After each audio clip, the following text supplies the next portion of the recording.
Believe it or not, this is not my full-time job. And I know some of you are thinking, thank God, because you're not very good at it.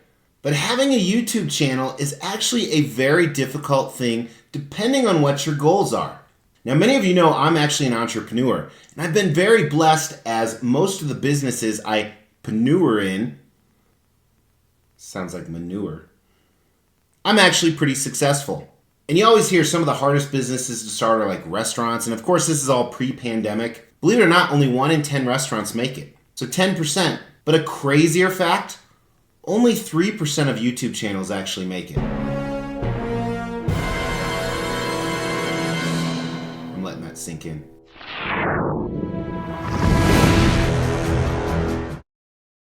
As the Extreme channel is pushing towards 50,000 subscribers, these are just a few of the statues we are giving away on the journey there. If you want to know how to win one, stay tuned for later in the video. Hey, thanks for tuning into the Extreme channel. My name is Mr. X. On this YouTube channel, we talk about extreme lifestyles, mostly about extreme collectibles, and every once in a while I like to share some YouTube insights I might have with you. And I like to do that because since I've been running the YouTube channel, I think for about 4 years now, I've noticed, it might be 3, I don't know. I've noticed so many other channels that have similar content start, fail, and a few of them actually do really well, have grown quite a bit, and many deservedly so. Now, the ones that fail as well doesn't mean they deserve to fail. Well, some of them do.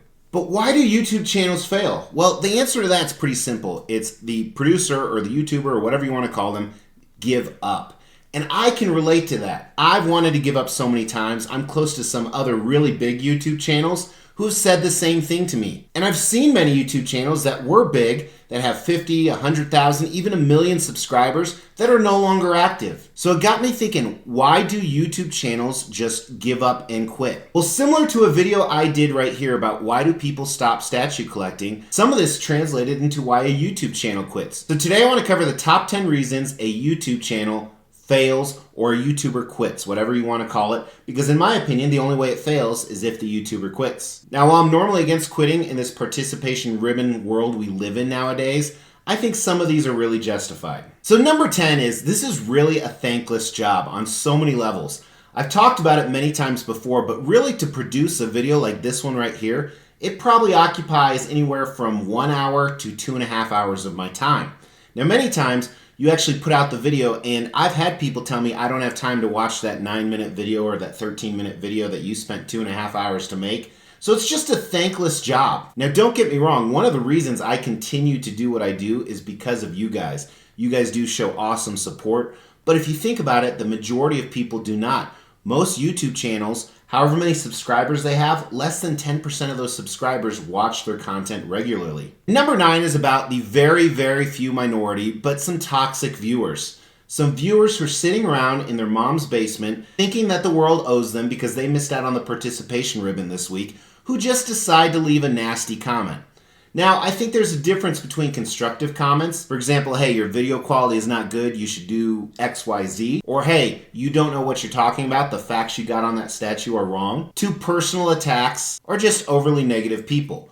So toxic viewers is probably the number 9 reason. I've talked to some other YouTube channels who just couldn't handle it anymore. We talk about YouTube channels, that leads to number 8. There's a lot of competition no matter what space you're in. So I love to watch YouTube channels for how-to stuff. So if I'm gonna build something, I love to smoke meat and barbecue, so I watch a ton of those channels. And there's so many options to choose from. Both giant, huge 5 million subscriber channels to smaller channels with 1,000 subscribers that do really well. There's so much competition and so much space. I would say, well, primarily in my channel, we do statue content. Since I started this 3 or 4 years ago, I know of at least 50, if not 100 other people that do statue content, and this is a pretty small niche. Number 7 reason people give up. This costs a lot of money.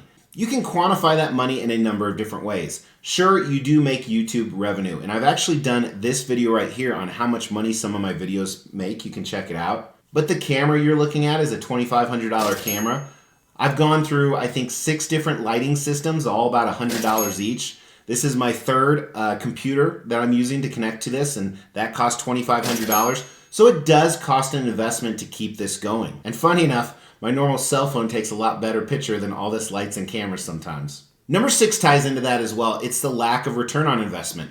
So if you're doing this as a career, which some people do, but typically you have to get above that 100,000 mark, it is very difficult just even with the revenue that YouTube brings in. If you do an hourly rate on how much time I put in versus how much time I make off YouTube, it is less than $1 per hour. I'm counting in interacting with people and things of that nature, but it's still definitely less than minimum wage. So there's not really a good return on investment until you get to one of those giant channels. Now think about it. If 3% of YouTube channels fail, what percent actually become one of those giant 100,000, 5 million sub channels? Very, very few, despite how many you see out there. But just remember, every time you see a successful YouTube channel that big, there was probably about 500 to 1,000 that failed. Number 5 is one I'm very protective of: real life crossover. Now, if this is your main career, that may not be a big deal, but it still can be. A lot of YouTubers, Mr. Beast, Gem Mint, Mr. X, we all have real names, obviously, and those are not our real names. And some of us like a private life. Now, don't get me wrong, I'm not walking down the street and people are recognizing me by any means, but I want to keep my family, my other professional life, and my friends safe from some of the stuff we're talking about, like toxic viewers.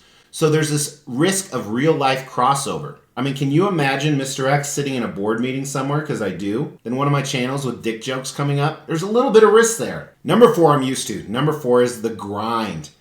This ties into being thankless, but what I mean by the grind is you might put out 100 videos and they get almost no views or no traction whatsoever. And while there are some strategic ways you can really invest time into trying to get better, whether that change the timing of your content, when you release it, what your content is, stuff like that. The real true thing is go to the next video, make another video, make another video. It never ever ends. And I hate to repeat ideas too often. So eventually, after 2,000 videos or so, you run out of topics. So it's really a grind to come up with new topics and to continue doing this over and over, day after day, where sometimes it almost feels like a chore. Number 3 ties back into the competition. So not only that was more about the number of competitors, but this is the competitive advantage. So if someone does this full time, they probably have the time to do better editing. You guys see a lot of my editing mistakes all the time. Some of them are intentional, some of them are not. I'd love to upgrade this camera that I have, but I'm really not going to. This is not my full-time job. It's a hobby, it's a passion. So I don't have the competitive advantages that other people have, whether that's more resources to put specifically into your equipment, more time to put into editing. Some people can get to market faster on certain topics because they have that ability. They don't run another full-time life. Some people can bring in guests and celebrities. So there's a competitive advantage that the smaller guy on YouTube, and when I say smaller, sometimes even under 1 million subscribers, will never ever have compared to some big competition. So I think number 3 would be a big reason why people eventually give up. I will never have the competitive advantages that that person or these people have, and they will beat me every time, and people will go to their content instead of mine. Number 2 is how much time this actually sucks. So when I say sucks, the time doesn't suck, but it just goes away really, really fast. As I said, on average, uninterrupted, I can get a video done in about 90 minutes, maybe 2 hours. That's uninterrupted. Most of the time I'm interrupted quite often, so it takes a lot longer than that. For about 18 months, I did content every other day, and it just sucked me dry. Then, like I said, you got to look at stuff on the back end. Setting stuff up for videos, which I'm not including. Interacting with you, which I love to do, but it does take time. Creating other social media for this to feed off of. It is just really a huge time sucker. Now, the number 1 reason is kind of a culmination of all the other stuff, but it's the unpredictable algorithm that YouTube has. It is so funny. When I first started YouTube, statue content, whatever statue reviewer was first to market, usually got 5 times more views than any other YouTube channel. That's not the case anymore. People don't care about how quickly it is to market. And that might be industry specific. Maybe it's because they do such great unboxing videos at the Prime 1 level and XM level that people have already made buying decisions. Maybe it's because there is so much more competition. But YouTube's algorithm, we know some of the basics. We know that if you make an enticing thumbnail, more people are tempted to click. The more people that click, the more YouTube shows it.